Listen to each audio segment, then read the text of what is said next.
Nandito naman tayo mga kapatid. At yan kagaya ng dati, tayo ay nasa buwan pa rin ng Abril at sa ano na tayo ngayon? 11. Tayo ay nasa araw ng Sabado mga kapatid.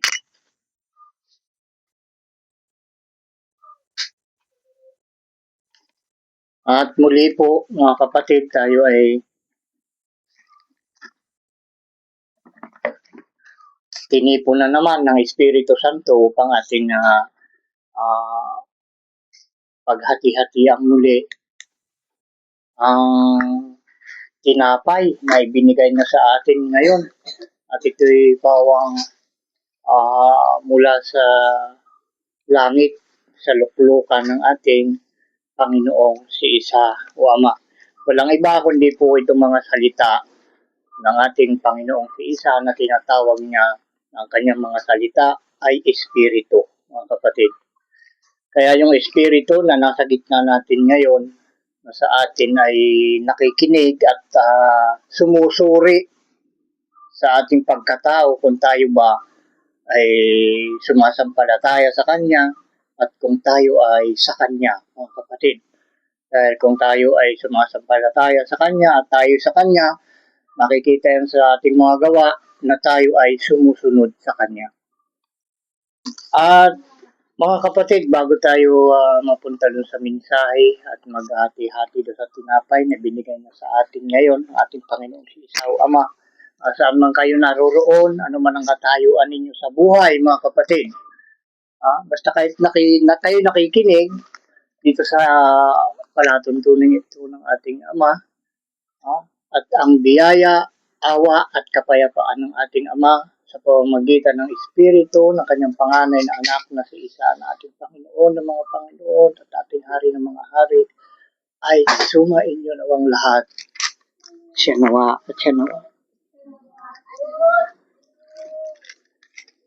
Ayan mga kapatid, makinig lamang kayong mabuti dahil yan ang pinaka-importanting baon natin ngayon. Tayo ay makinig. Sana ay sa mga nakikinig,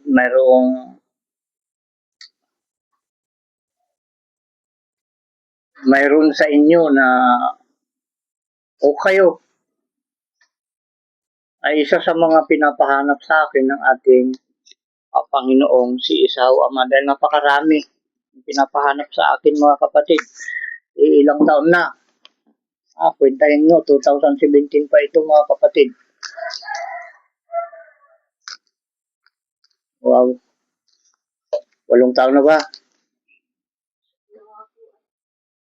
2017, 2026 ngayon.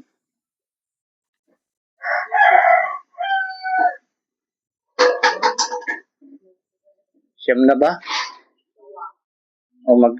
Siyam na taon na para tayo ngayon. Ito sa dami ng ating mga mensahe na pinararating sa inyo. Ang totoo niyan, hindi ko mensahe yun mga kapatid. Mensahe yun ng ating Ama sa ating lahat. Yun na hindi sa akin mga kapatid. Lumalabas lang sa aking bibig. Yung pinapasok ng ating Ama sa aking puso at isip at lumalabas sa aking bibig. Dahil sabi ng banal na kasulatan, kung ano ang lumalabas sa iyong bibig, yun ang laman ng iyong puso. Mga kapatid. Pinasok yan ng ating Ama sa aking isip at inilagay niya sa aking puso at inilalabas ko sa inyo na dumadaan sa aking bibig, mga kapatid. Ito, inuulit ko, walang nagturo sa akin dito na sino mang tao. Ang nagturo nito sa akin ay ang Espiritu Santo, mga kapatid. Kahit sa ang paaralan dito sa buong mundo, hindi matatagpuan na itong turong ito kung hindi kayo makikinig dito. At tayo mga kapatid, ay dapat nating malaman nito na ang ating Panginoong si Isa o Ama, siya ay dahil maraming hindi naniniwala sa Kanya eh. Ngayon, saan ba tayo nagmula, mga kapatid? Kung tayo ay hindi naniniwala sa ating Ama sa Langit. Kung sabihin galing sa magulang, ay sinong lumikha sa magulang natin? Yung lolo natin. Sinong lumikha sa lolo natin? Susugsugin mong mabuti yan. Pero mga kapatid, kung pupunta ka sa banal na kasulatan, ang tao ay nilikha ng Ama mula sa alabok, mga kapatid. Yun yung totoo. Kaya tayo, mga kapatid, karamihan, halos lahat ng ating ikinabubuhay ay nagmumula sa lupa, mga kapatid. Pintayin nyo mabuti. Yung pangunahin tubig, galing din sa ilalim ng lupa. Yung mga pagkain na yan, mga prutas na yan, yung bigas na yan, di ba? Lumalabas yan galing sa lupa. Yan, sa ilalim din ng lupa. Yung mga ugat. At yan nagsisilbi sa atin, mga kapatid, dahil tayo ang pinakamahalagang nilikha ng ating Ama, tao. Ngayon, ang ating Panginoong si Esau Ama, marami ang dito ay naguguluhan, kahit nga yung mga scientist, pambihira. Isa pa lang yung nalalaman ko na scientist na naniniwala na may Diyos. Hindi nila maipaliwanag kung sino yung lumikha ng langit at lupa. Hindi naman sila naniniwalang may Diyos. Dahil sila nga, nakakagawa sila ng ng manok. Diba? Yung cubs, di ba, gawa ng scientist yan. At mga iba't ibang gulay na naglalabasan ngayon, nagawa ng scientist, mga kapatid.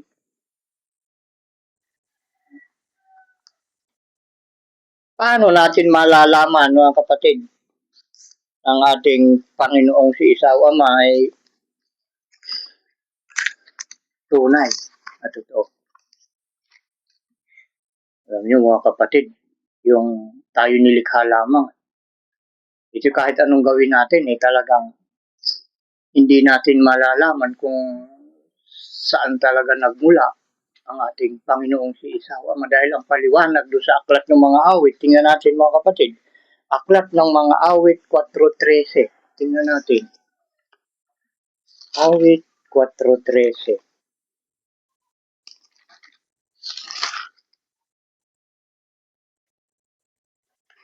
Tama ba yung pagkabanggit natin? 4:13. Parang walang 13 yung 4.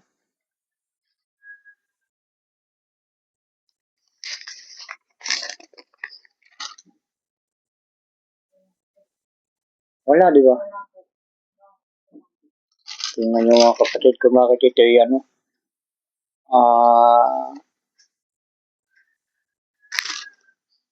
bakit ito ay mali. 4:13. I-research na lang natin. Total, tayo naman ay nasa Sabado. Walang pasimula. Hanapin nga natin. Ay, wala tayong cellphone. Wala tayong cellphone na magamit.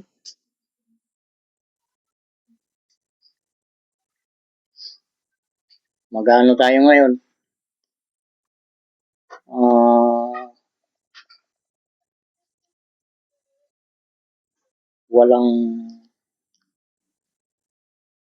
Walang pasimula. Masigurado ito, mga kapatid.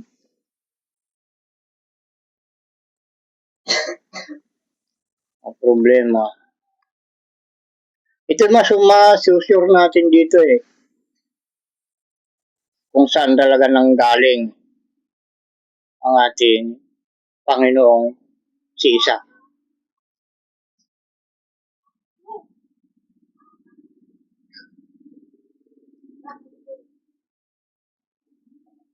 Ayan.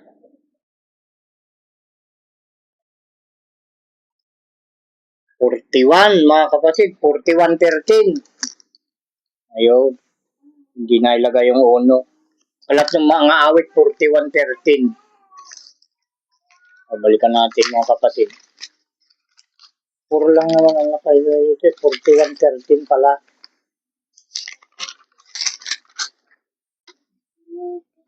Ayun.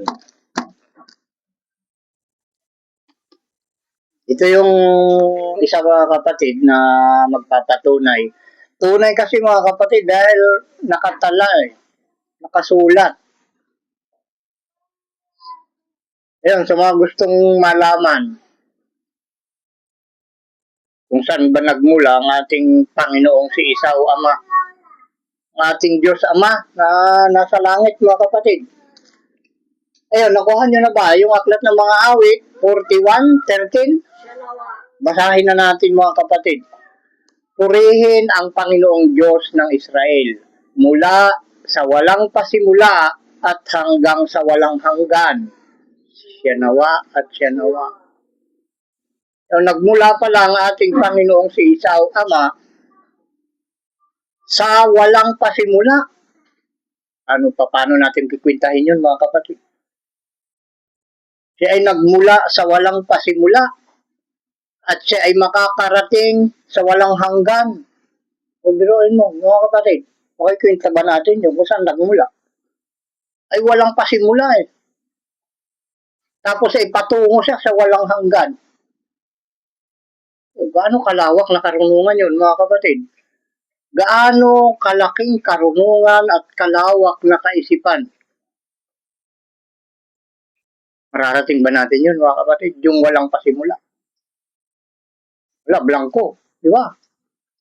Tapos patungo sa walang hanggan. Anong sumasagi sa isipan niyo mga kapatid? Comment ka dyan sa bagay na yan.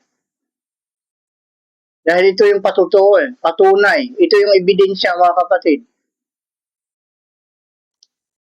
Ngayon,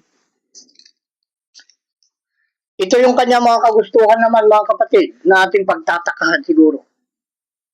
Ito yung kanyang mga kagustuhan ngayon. Nando sa unang Korinto 1:25 hanggang 29. Unang Korinto. Sana hindi sa magkamali. Unang Korinto na naman. Baka ikalawang Korinto to. Unang Korinto 1:25. Ito yung kanyang mga kagustuhan mga kapatid. 25 hanggang 29. Mga kapatid, tingnan nyo. Ito yung gusto ng ating Ama sa langit. Makinig kayong mabuti mga kapatid. Unang Korinto 1:25. 25 ba? 25 hanggang 29. Tingnan nyo mga kapatid. Suriin yung mabuti kung anong gusto ng ating Ama sa langit. Sapagkat ang kamangmangan ng Diyos ay lalong marunong kaysa mga tao. Tingnan nyo, yung pagiging mangmang ng ating Ama sa langit ay higit na marunong kahit na sinong pinakamatalinong tao. Yun yung kamangmangan niya. Ibig sabihin, pag siya ay natutulog, dahil ang tao kasi pag natutulog ay walang alam di ba? Hindi ka kumikilos, hindi ka makagalaw, tulog ka nga ay higit na marunong yung kaya sa tao, nagising, na matalino, di ba? Sapagkat ang kamangmangan ng Diyos ay lalong marunong kaysa mga tao, at ang kahinaan ng Diyos ay lalong malakas kaysa mga tao. Okay, ito nyo mga kapatid. Yung kahinaan, ibig sabihin, pag siya umupo, na walang ginagawa, di ba? Hindi siya nagbubuhat, hindi siya kumikilos, ay higit siyang mas malakas kaysa sa mga tao, mga kapatid na gumagamit ng lakas sa pagtatrabaho. Yun yung ibig sabihin niya doon, mga kapatid. Sa 26, sapagkat masdan ninyo ang sa inyo'y pagkatawag, mga kapatid, na hindi ang maraming marurunong ayon sa laman, kundi ang maraming may kapangyarihan. Tama ba? Hindi ang maraming may kapangyarihan. Pasensya na mga kapatid. Hindi ang maraming mahal na tao ang mga tinawag. Hanggang yung mabuti. Ulitin natin para mas malinaw yung 26. Sapagkat masdan ninyo ang sa inyo'y pagkatawag, mga kapatid, na hindi ang maraming marunong ayon sa laman, hindi ang maraming may kapangyarihan, hindi ang maraming mahal na tao ang mga tinatawag. Kita nyo, alam nyo ba yung mga mahal na tao? Yun yung mga anak ng presidente, anak ng mayor, yan, pinakamababang level, anak ng kapitan. Yun yung mga mahal na tao, di ba mga kapatid?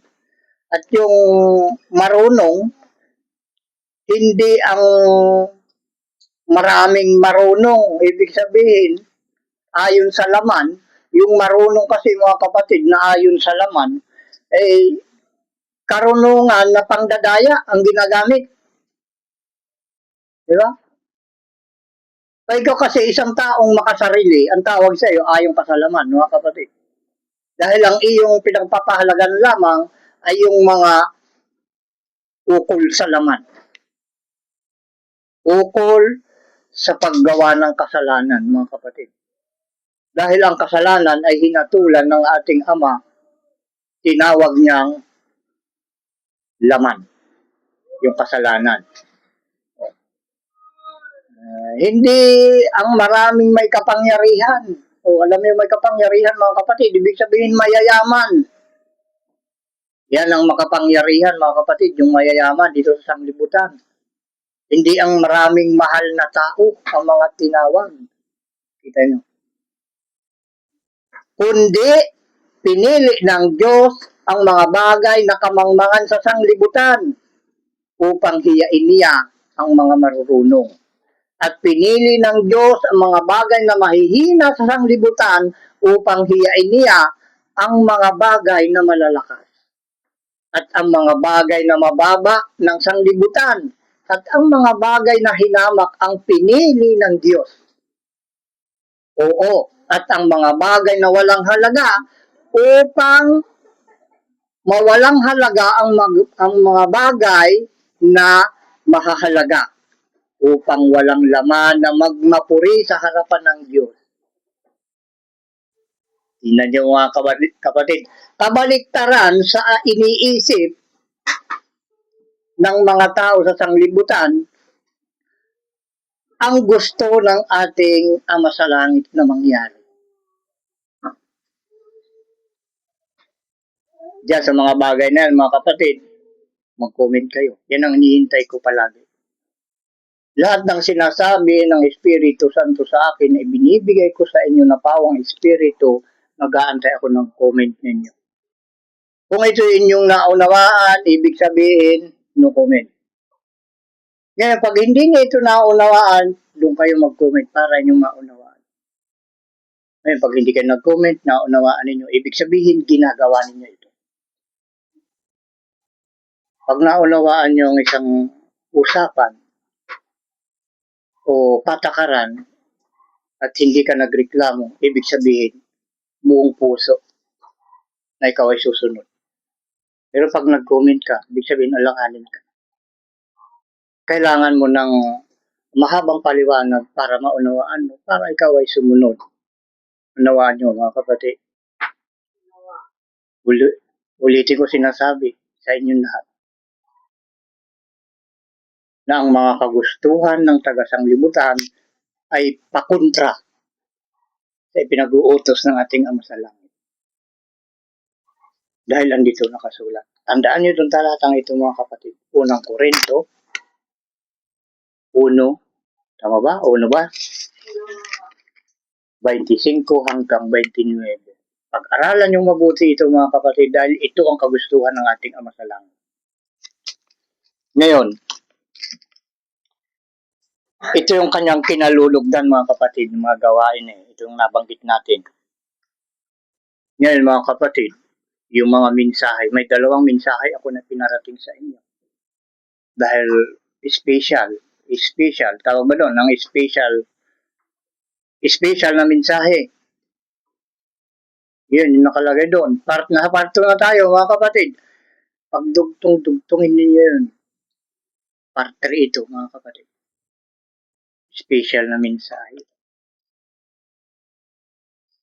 Part 3 na ito, mga kapatid. Dahil ang ating Ama, ang pinapakilala ko sa inyo, na siya ay may bagong pangalan, mga kapatid. Ang ating Panginoong si Isa o Ama ay iisa. Dahil siya mismo ang nagsabi dun sa aklat ng Juan 10:30, kung hindi ako nagkakamali, hanapin natin mga kapatid. Juan 10:30. Dahil ang ating Panginoong si Isa, mga kapatid, na Jesus ang pangalan noon, ay hindi siya nagsisinungaling. Walang kasinungalingan sa kanya. Basta sinabi niya, mangyayari. At yun ay ito, mga kapatid. Tandaan nyo na naman ito, mga kapatid. Juan 10:30. Kuha na natin. Basahin na natin. Sabi dito ng ating Panginoong si Isa, ako at ang Ama ay iisa. Wala nang iba lang ang ng bersikulong ito ng Juan. Juan 10. Kapitulo 10, versikulo 30. Nag-iisa lang yan, kapatid. Yun lang ang laban. Wala nang iba. Ako at ang Ama ay isa. Kaya ang tawag sa kanya, dahil ang pangalan, may bago siyang pangalan noon, Isa o Ama. Ako at ang Ama ay iisa. Kaya Isa o Ama, parehas yun, mga kapatid. Muli, papaliwanag ko sa inyo. Ang kanyang panganay na anak ang ating Panginoon at siya ang kapangyarihan ng Ama. Ang may-ari ng kapangyarihan ay ang Ama. Hindi pwedeng maghiwalay ang kapangyarihan at ang may-ari ng kapangyarihan, mga kapatid. Kaya yung kapangyarihan at yung may-ari ng kapangyarihan, yan ay iisa. Nauna nyo, mga kapatid. Pero ito yung sa problema. Yung babasahin natin doon sa aklat ng mga awit 72, 18 hanggang 19. Nyo, 22, 18 hanggang 19. Hindi naman ako linig ang dito sa pagsulat. Diablo. Dahil pag kasi, excited tayo sa ating naririnig ng mga utos ng Ama. Gusto ko isulat kagad yun na nakukuhan tayo, na naliligaw, inililigaw tayo ng Satanas. Dahil walang ibang nangliligaw, mga kapatid, kundi ang Diablo lang.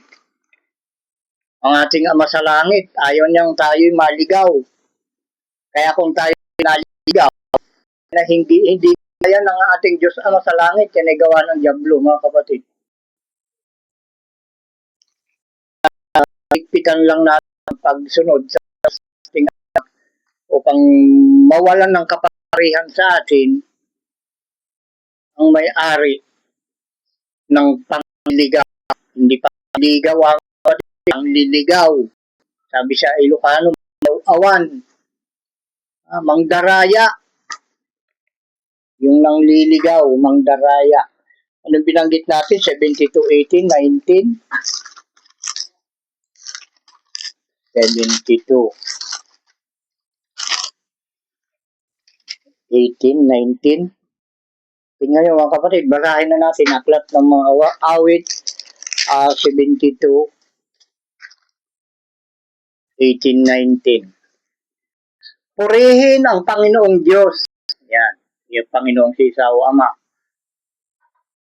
Ang Ama ng Israel, na siya lamang ang gumawa ng mga kababalaghang bagay, at purihin ang kanyang maluwalhating pangalan magpapalanman, at mapuno ang buong lupa ng kanyang maluwalhatian. Kita nyo, mga kapatid, ito ay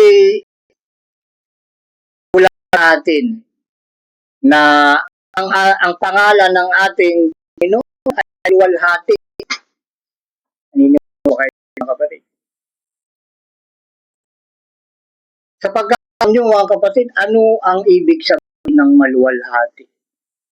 Yun, sa atin dito, ano ang pagkaalam natin sa maluwalhati? sabihin?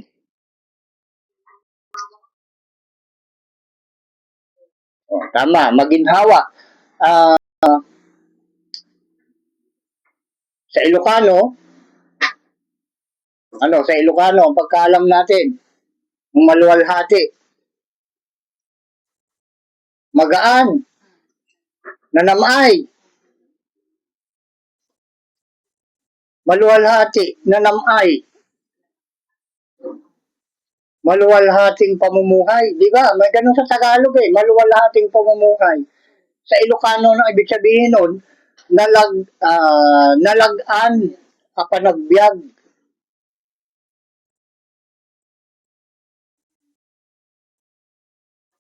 Ibig sabihin mga kapatid, na simple. Kumbaga sa kain na paan. May pumipili dito na hindi natin katulad mga kapatid sa mga sinasabi natin. Kung ano mga kapatid, ito yung pinakamaang isulat. Yung pinakamaang isulat. Pero mga kapatid, di ba naman, maluwalhating isulat, nag-aaral ka nga ng grade 1, yun yung may tuturo. Isa, di ba? Pinakamaluwalhating kanyon, yun yung pasimula ng pagbibilang isa. Di ba? Napakadaling pag-aralan mga kapatid. Doon mo mararamdaman na yung pangalan ng Panginoon ay maluwalhati kaugnay ng napakagaang unang turo sa bilang yung isa. Yun yung number 1, unang step, unang hakbang. Yun, may maluwalhati magpakaiman. Ano ang lupa ng kanyang kaluwalhatian? Sabihin, kaya punuin natin ang lupa ng kanyang pangalan mga kapatid. Dahil siya ay maghahari sa buong lupa mga kapatid. Yung kaluwalhatian, punuin natin buong lupa ng pangalan. Yung mabibig natin sa araw-araw ng mga kapatid. Di ba? 2 ulit sinabi, siya nawa at siya nawa. Diba? Ngayon, ito yung isang malaking problema mga kapatid. Yung maluwalhating pangalan ng ating Panginoon ay may kaakibat na mangyayari. Pag ito ay ating ikinalat, kung lupa, maraming kukontra dito mga kapatid. Ilang minuto na tayo.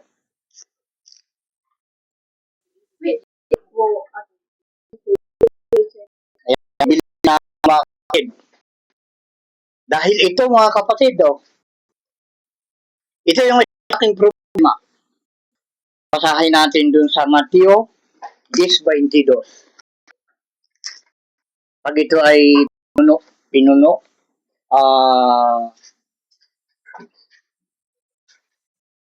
pag napuno ang lupa, pag pilitin nating mapuno ang lupa, ito yung magiging problema sa mga taga-lupa, taga-sanlibutan. Mateo 10:22, ito yung magiging problema natin. Maaring hindi mangyayari ito dahil ito nakasulat mga kapatid. Dahil sa pangalan ng ating Panginoon na maluwalhati. Mga nakikita ninyo ito totoo mga kapatid at ito mangyayari. At ito'y nangyayari sa amin. Kaya walang naniniwala sa amin mga kapatid. Basahin natin. At kayo pupuutan ng lahat ng mga tao dahil sa aking pangalan. Yan ang problema mga kapatid. Sino man ang nagbabanggit ng bagong pangalan ng ating Panginoon na maluwalhating pangalan ay kapupuutan ng mga tao. Datapot ang magtiis hanggang sa wakas ay siyang maliligtas. Yun. Ang pinakamaganda ron mga kapatid, pag nasa maluwalhating pangalan ng ating Panginoon, maliligtas ka. Kailan lang palagi mong kasama yung pagtitiis. Dahil kapupuutan ka ng lahat ng mga tao eh. Di ba mga kapatid? Yun yung nakasulat. Ngayon, sino ba ngayon ang kinapupuutan ng tao dahil sa pangalan ng ating Panginoon? May nalaman na ba kayo? Bakit yung bumabanggit ng Jesus? Bakit yung bumabanggit ng Kristo ay hindi ninyo kinapupuutan? Dahil hindi yun, kapatid, ang bagong pangalan ng ating Panginoon ngayon. Subukin mong banggit na ang bagong pangalan ng ating Panginoon si isa ngayon, Jesus noon ay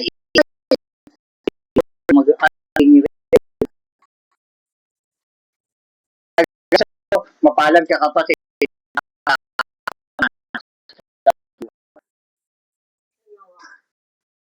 Sa dahil binanggit nila ang bagong pangalan ng ating Panginoon, isa, kasama palad, inuulit ko.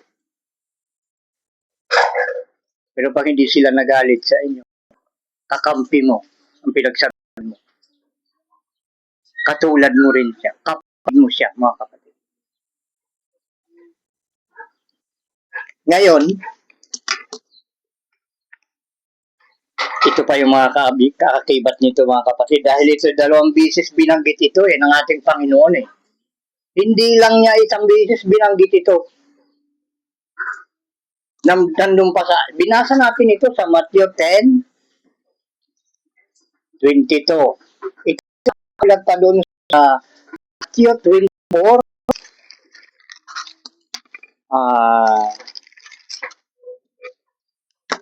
9 mga kapatid, 24:9. Pero ay ating babayin at bilang pang huli, kapatid. 24:9. Ito sisimula natin mga kapatid sa 24:6 hanggang 9 at hanggang sa 14.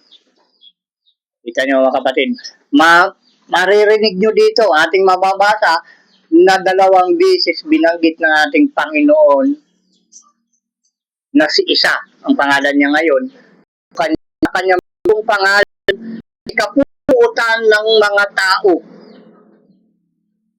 Kung sino man ang babanggit ng kanyang bagong pangalan, kapupuutan ng mga tao, mga kapatid. Makinig kayong mabuti. Matthew 24:6 hanggang 14, ang basahin natin. Ando sa mga kapatid, mapapansin natin dito sa 9, nandito yung pangalawang bihis niyang binanggit. Basahin na natin. 24:6 ng Matthew 9 hanggang 14.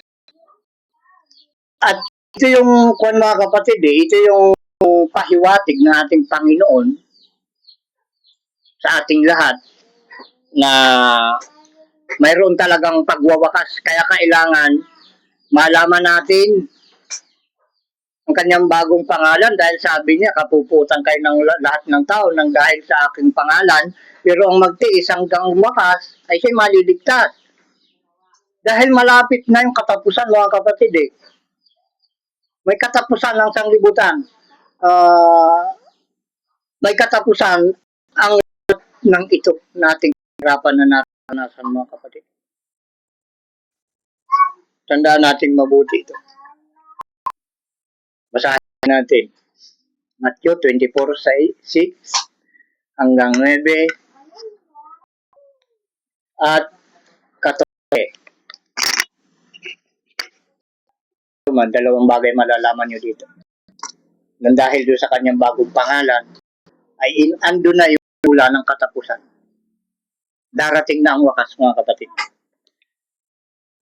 Sa 6, at mangyayaring at mga kakarinig kayo. Ayan. Nagdudubli-dubli yung paningin ko, mga kapatid. At mga kakarinig kayo ng mga digmaan. O, diba? Nangyayari, mga kapatid. At mga alingaw-ngaw ng mga digmaan. Ingatan ninyo na huwag kayong magulumihanan. Sapagkat kinakailangan ito'y mangyari. Datapwat hindi pa ang wakas. Huwag tayong matakot sa mga digmaan na yan dahil hindi pa yan ang wakas. Sapagkat magsisitindig ang bansa laban sa bansa at ang kaharian laban sa kaharian at magkagum at lindol iba't ibang dako. Yan yung mga kapatid. Tandaan nyo mabuti itong sinasabi ng ating Panginoong si Isa. Magkakagera, magkakagutom. Ito yung kasabay ng gera, gutom. At ang kasunod ng gutom, lindol iba't ibang dako. Di ba? Datapwat ang lahat ng mga bagay na ito ay siyang mula kahirapan. Yan yung mga kapatid. Pag lumabas na yung mga lindol na sa iba't ibang dako, yan na, magsisimula na yung kahirapan, mga kapatid. Kung magkagayoy, ibibigay kayo sa kapighatian at kayo'y papatayin. O, tandaan nyo mabuti mga kapatid, kayo'y papatayin at kayo'y kapupuutan ng lahat ng mga bansa dahil sa aking pangalan. O, di ba? Kaugnay doon sa binasa natin kanina sa Mateo 10:22. Kayo'y kapupuutan ng lahat ng mga bansa dahil sa aking pangalan. Doon sa kabila ay sa lahat ng mga tao. Ay ito'y lahat na ng mga bansa. Ito'y pagkatapos ng mga lindol na yan, yung kagutom na yan, yung kahirapan. Yun, pag tayo ay nasa kahirapan na, kung magkagayoy, ibibigay kayo sa kapighatian at kayo'y papatayin at kayo'y kapupuutan ng lahat ng mga bansa dahil sa pangalan. Mga kapatid, papatayin. Kayo'y papatayin. Ibig sabihin, tayong mga nakikinig sa kanya. Diba? Pero huwag kayong matakot mga kapatid. Dahil may pangako ang ating Ama, huwag ipahamak ang lahat ng bagay na sariwa, kundi yaon lamang mga taong walang tatak ng Diyos sa kanilang mga noo. Yun lang ang tatamaan mga kapatid. Yung walang tatak ng Diyos sa kanilang mga noo. Mag-comment kayo dyan na sinasabi ko. Sa 10 na tayo. At kung magkagayoy maraming mga titisod at magkakanuluhan. Diba? Pagkakanulo yung mga kapatid. Sasabihin ay siya. Kasama din niya nung mga tumatawag sa pangalang isa. Pagkakanulo. Ang isa't isa ay magkakanulo at magkakapuutan ng isa't isa. Yan, magkakaroon ng galit ang bawat isa mga kapatid. At magsisibangon ang maraming bulaang propeta at kanilang ililigaw ang marami. At dahil sa pagsagana ng katampalasanan, ang pag-ibig ng marami ay lalamig. Yan yung mga kapatid. Ang pag-ibig ng marami ay lalamig. Ibig sabihin, gaano mo kapal yung anak mo. At matinding kahirapan lamig. Yung pagmamahal ng anak mo kaya sa asawa mo. Yun ay mangyayari ang mga kapatid dun sa tao na hindi nagpapasakop sa utos ng ating Panginoong si Isawa. Pangako ang ating Panginoong si Isawa sa lahat ng kanyang supporter o kaya ay kanyang mga lingkod o alipin. Pangako niya, sila'y mga gugutom, ngunit ikaw ay mabubusog. Sila ay magugutom, ngunit kayo ay mabubusog.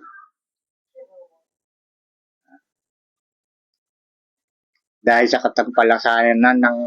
dahil sa pagsagana ng katampalasanan, ang pag-ibig ng mga marami ay lalamig.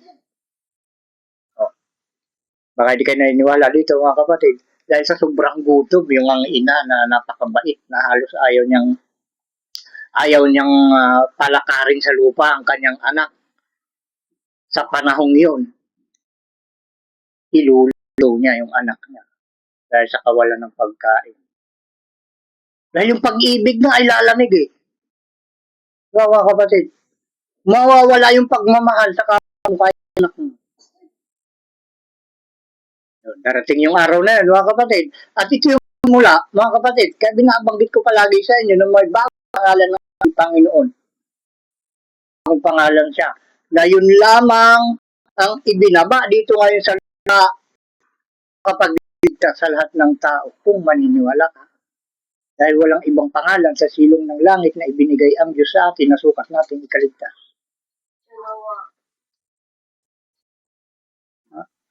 Alam mo yun, nakakalungkot isipin to na ganito ang mangyayari. Ngayon, may paraan pa. Sa ngayon, mga kapatid, may paraan pa para hindi tayo madamay sa ganitong mga mangyayari, mga kapatid. Kaya nagbibigay siya ng babala. Para wag nating maranasan ang mga bagay na ito. Kaya di pinaparinig ko sa lahat para paalalahanan, mga kapatid, na ito ay mangyayari sa lahat ng hindi susunod sa buong kautusan. 12 na tayo, ay 13 na tayo. Datapot ang magtiis hanggang sa wakas ay siyang maliligtas. Diba? Dahil ang pagtitiis na gawin nakikita mo, mga kapatid mo na hindi naniniwala sa simula pa lang ikaw ay tinawag ng ating Ama, naggawa ang buong kautusan na ginagawa mo nga, yung mga kapatid mo na mahalaga sa iyo, mga ka na mahalaga rin sa iyo, hindi sila naniniwala sa iyo, sinusuportahan pa rin pagdating ng araw na yun, mga kapatid. Unti-unti sila at isa-isang makakaranas ng ganitong paghihirap, mga kapatid. Kaya sinabi dito, pagtiisan lang, magtiis hanggang sa wakas. Dahil walang ibang makapagliligtas, makapag-aakay sa atin patungo sa kaligtasan, kundi ang ating ding sarili sa pamamagitan ng pagsunod natin sa buong kautusan, mga kapatid. Hindi ka pwedeng iligtas ang tatay mo, kapatid mo, o kuya mo. Makapagliligtas sa atin kung ano yung pinag-uutos sa atin ng ating Ama na dapat nating sundin. Yun ang makapagliligtas sa atin. Kaya malinaw ang sarili natin ang makapagliligtas sa atin sa pamamagitan ng pagsunod na siya nating buong tungkulin, mga kapatid. Sa 14, at ipangaral ang ibanghilyong ito sa kaharian sa buong sanglibutan sa pagpapatuo sa lahat ng mga bansa at yung magkagayoy darating ang wakas. Alam niyo, mga kapatid, itong huling ito, itong 14, at ipangaral ang ibanghilyong ito ng kaharian sa buong sanglibutan sa papatuto sa lahat ng mga bansa kung magkagayoy darating ang wakas. Kailangan, habang nangangaral ka dito, mayroong magpapatutuo na sumusumpa na ang lahat na itinuturo sa sanglibutan ay tapat at totoo. Ipangaral ang ibanghilyong ito ng kaharian, mga kapatid. Dahil pag sinabing ibanghilyo ng kaharian, may naghahari dun sa ibanghilyong yon, mga kapatid.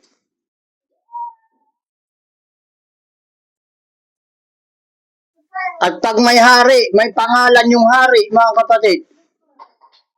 Papakita ko sa inyo yung pangalan ng hari. Nandun sa Zacarias 14:9. Basahin natin. Ito ang may-ari ng ibanghilyong ito, mga kapatid. Dahil siya ang hari dito sa ibanghilyong ito na inyong naririnig sa akin. Zacarias 14:9, mga kapatid. Ito yung hari.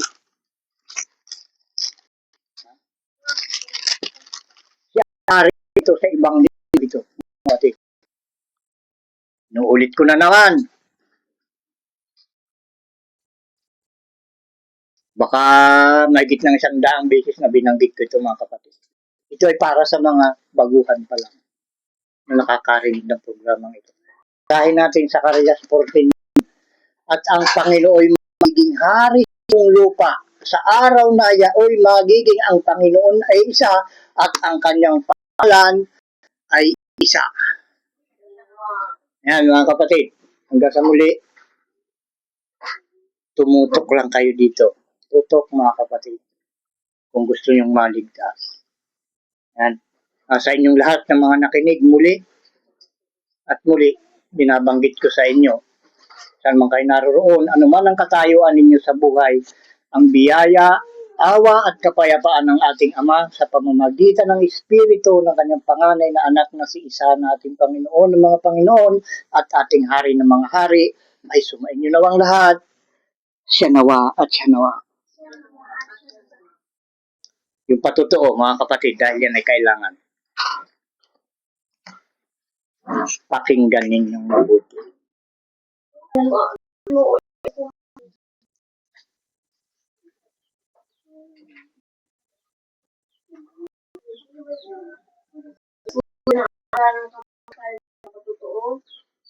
Ang magpawalang halaga